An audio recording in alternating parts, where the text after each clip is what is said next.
En Venezuela, la democracia, si es que todavía puede decirse que queda algo, pues se pende de un hilo. La más reciente perla, el anuncio de Delcy Rodríguez sobre la elaboración por parte de la constituyente de una ley para regular las redes sociales y sancionar crímenes de odio e intolerancia.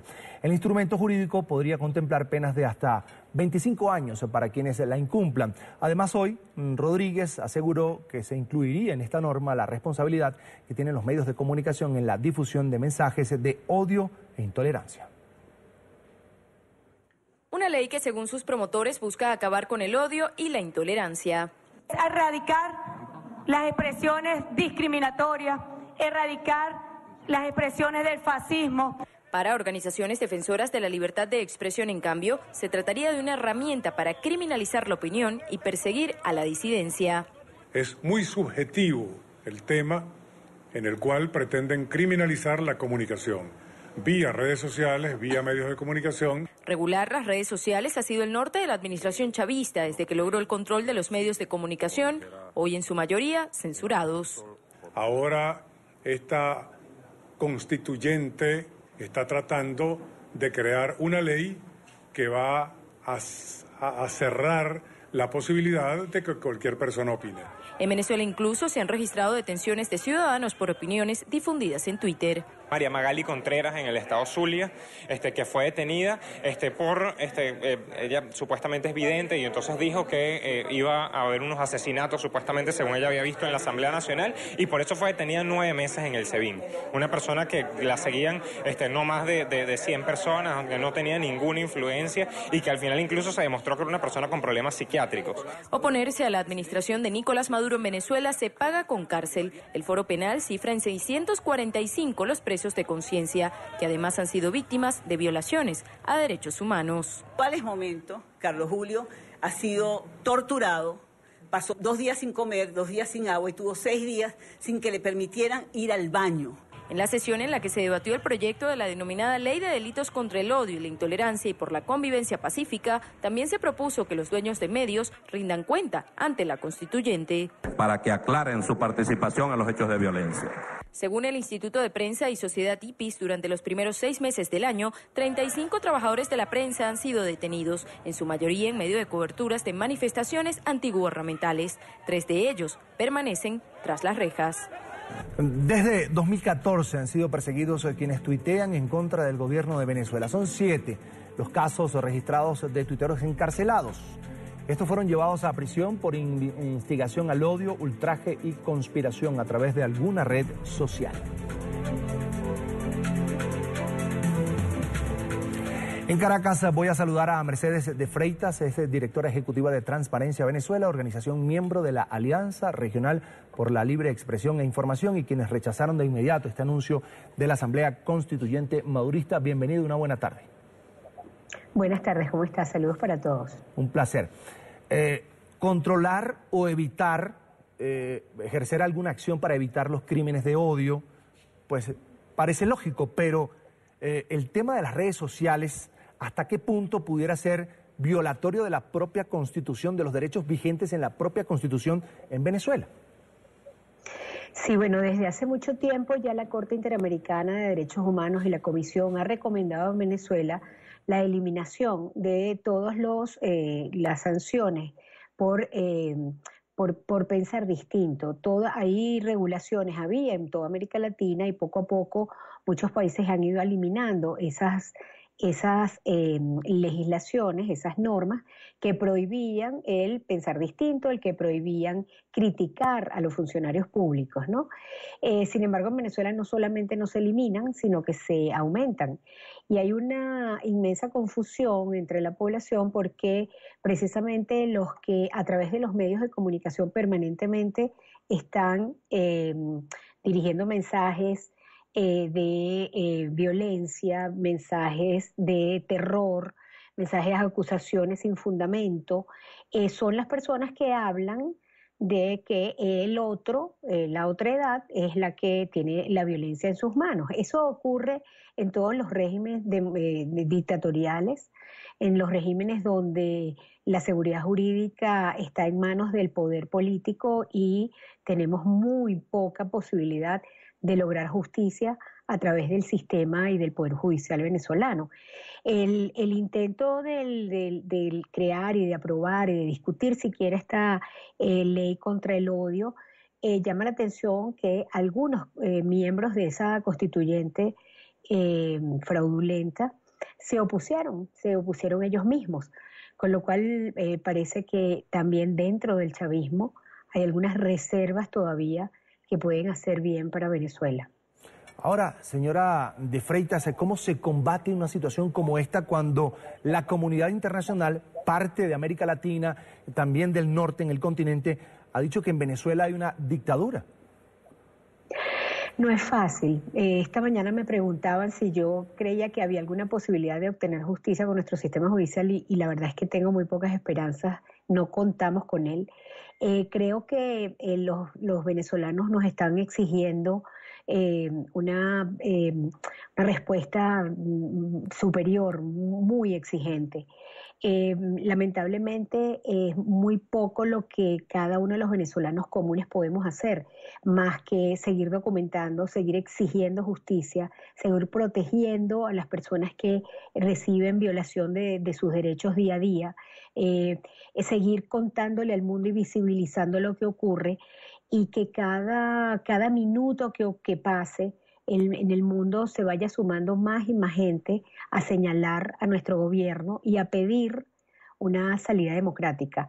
Hay muy poca gente ya que en Venezuela cree que se puede lograr un cambio por las vías democráticas. Sin embargo, las otras vías son impensables para los venezolanos que estamos aquí adentro. Nos da terror solo pensar en que se inicie un proceso de violencia, porque no nos imaginamos vivir en un estado todavía más violento que el que vivimos diariamente. Si el gobierno sigue así, la verdad es que hay muy poco espacio para soluciones democráticas. Sin embargo, las organizaciones de derechos humanos estamos trabajando cada día más. Al contrario de lo que pueden pensar desde afuera, cada día tenemos más trabajo, cada día hay más gente sumándose al trabajo que hacemos. Cada día hay más gente que nos pide opinión para saber qué es lo que ocurre en realidad, quién está diciendo la verdad y quién está engañando.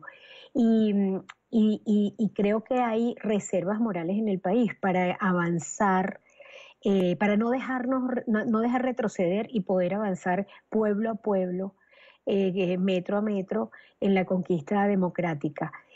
Nosotros, la verdad, tenemos pocas esperanzas en el sistema judicial, pero creemos que cuando nosotros estudiamos las transiciones, hemos visto últimamente algunas presentaciones de personas que se han dedicado en los últimos años a ver las transiciones, y una de las cosas que ocurre en las transiciones es que se logra iniciar un proceso de transición cuando dentro del grupo del poder empieza a resquebrajarse. Y eso, aunque no en gran escala, ha empezado a pasar. Muestra de ello, pues quizás es lo que ha estado pasando con la propia fiscal y también con grupos que han abierto tienda aparte al PSV.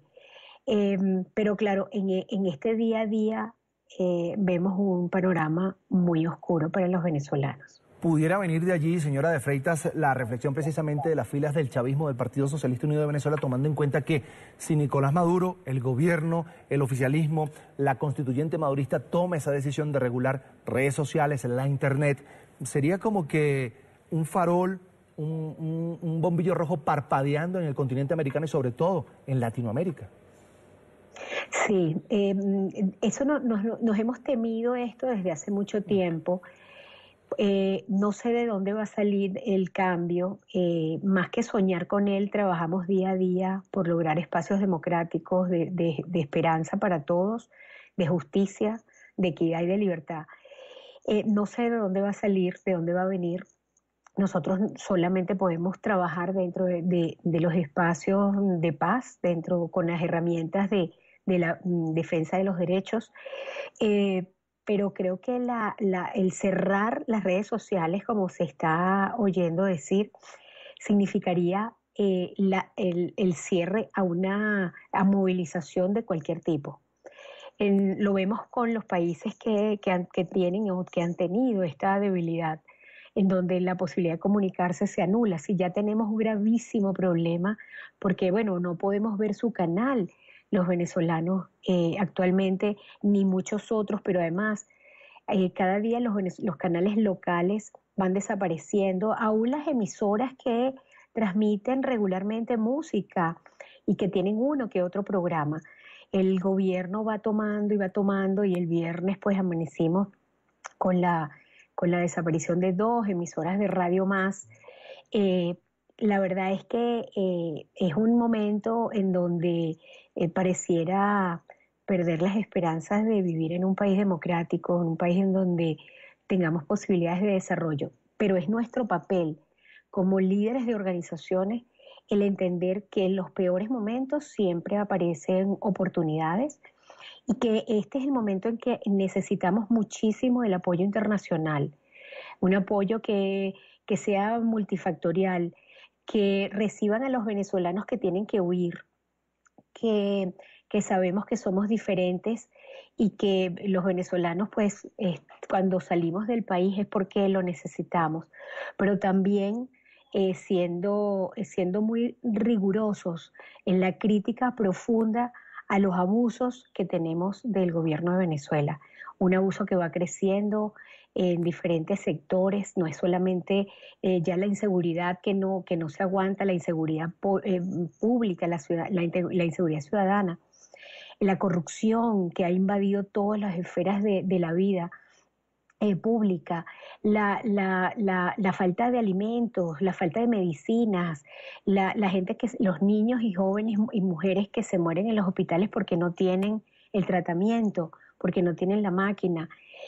Ahora también es la persecución mucho más dirigida, selectiva, un castigo que intenta crear terror, pánico, y disminuir todavía el coraje que tienen muchas personas y muchas organizaciones en Venezuela, desde los partidos políticos, los gremios empresariales, los sindicatos, las organizaciones defensoras de derechos.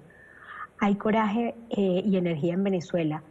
Cada golpe lo recibimos, lo masticamos y seguimos adelante.